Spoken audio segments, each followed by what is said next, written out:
Hi అండి, నేను లక్ష్మి. ఈరోజు పులియోగర చేస్తున్నాను. బియ్యం నానబెట్టుకున్నాను, చింతపండు నానబెట్టాను.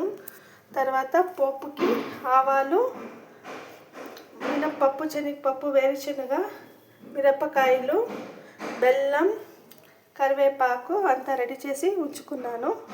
తర్వాత ఇది పొడి చేసుకున్న శనగపప్పు, మినప్పప్పు, ధనియాలు, జీలకర్ర, తర్వాత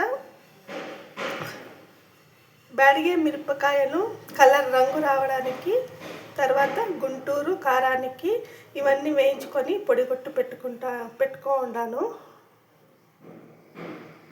ఇప్పుడు అన్నం చేయడానికి ఒక గ్లాస్ బియ్యానికి 2 గ్లాస్ నీళ్ళు పోసుకొని పాత్రలోనే పెట్టుకుంటున్నాను. వేడి ఉదురుగా వచ్చేదానికి. అన్నం ఉడికిపోయింది.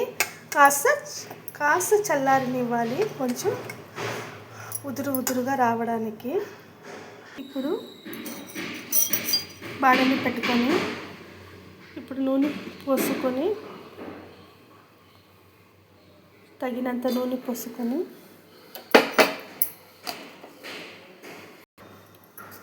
ఆవాలు చిటపటలాడాక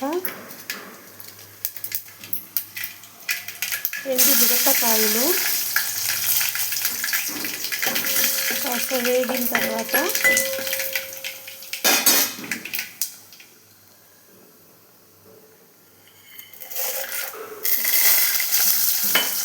ఇదంతా దోరగా వేయించుకోవాలి.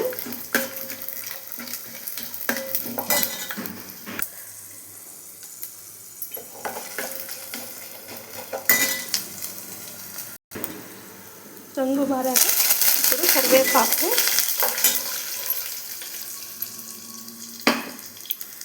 ఇప్పుడు చింతపండు గుజ్జు పెంచి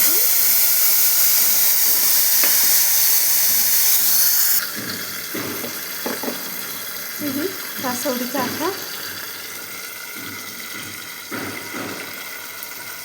పసుపు కాస్త కొంచెం ఉడకాలి. చింతపండు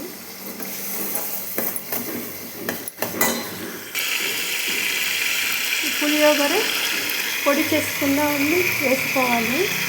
పులియోగర పొడి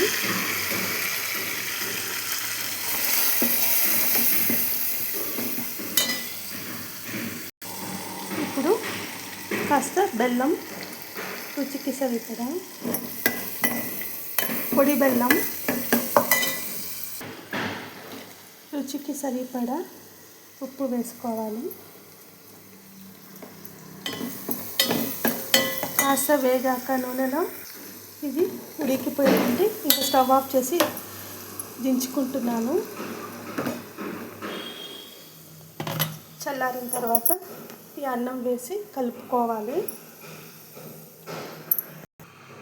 ఇప్పుడు చల్లారిందండి. ఇప్పుడు అన్నం వేసుకొని కలుపుకోవాలి, మిక్స్ చేసుకోవాలి.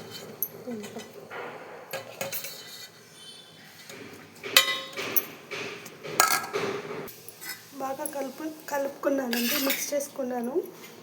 పులియోగర తయారయ్యింది. అంతే, ఈజీ పులియోగర పొడి తయారైపోయింది. వేడిగా తింటే బాగుంటుంది.